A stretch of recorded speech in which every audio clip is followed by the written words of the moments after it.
Hello and welcome back to Naples Nature Weekly. Black-necked stilts are among the most dignified of the shorebirds, with long rose pink legs, a long thin black bill, and elegant black and white plumage that make them distinctive. Stilts have the second longest legs in proportion to their bodies of any bird, exceeded only by flamingos. These stilts can be found throughout the southern and western U.S. Stilts most often consume aquatic invertebrates and may be seen catching a flying insect to eat right out of the air. They move purposely when foraging, walking slowly through wetlands in search of tiny aquatic prey. They use their partially webbed toes and their wings to swim for short periods of time to search for food.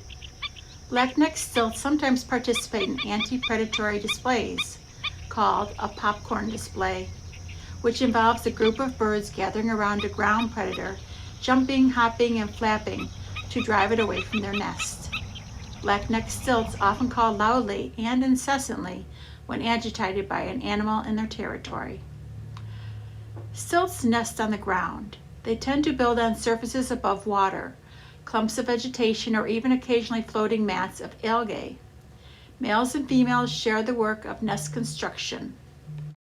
While one observes, the other scrapes into the dirt with their breasts and feet to form a depression about 2 inches deep. As they dig, they add small bits of lining back into the nest. Most lining is added to the nest during incubation and consists of whatever material is closest to the nest, including grasses, shells, mud chips, pebbles, and bones. The female typically lays 4 eggs. Both parents incubate and care for the young. The precocious chicks are able to leave the nest within 1 to 2 hours of hatching and find their own food.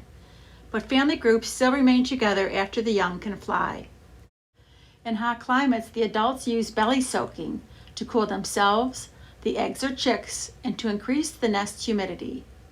There are many places black-necked stilts can be seen in the Naples area. Just look for their favorite places to forage: salt marshes and beaches. Happy viewing and reading some of these great titles. See you next week on Facebook.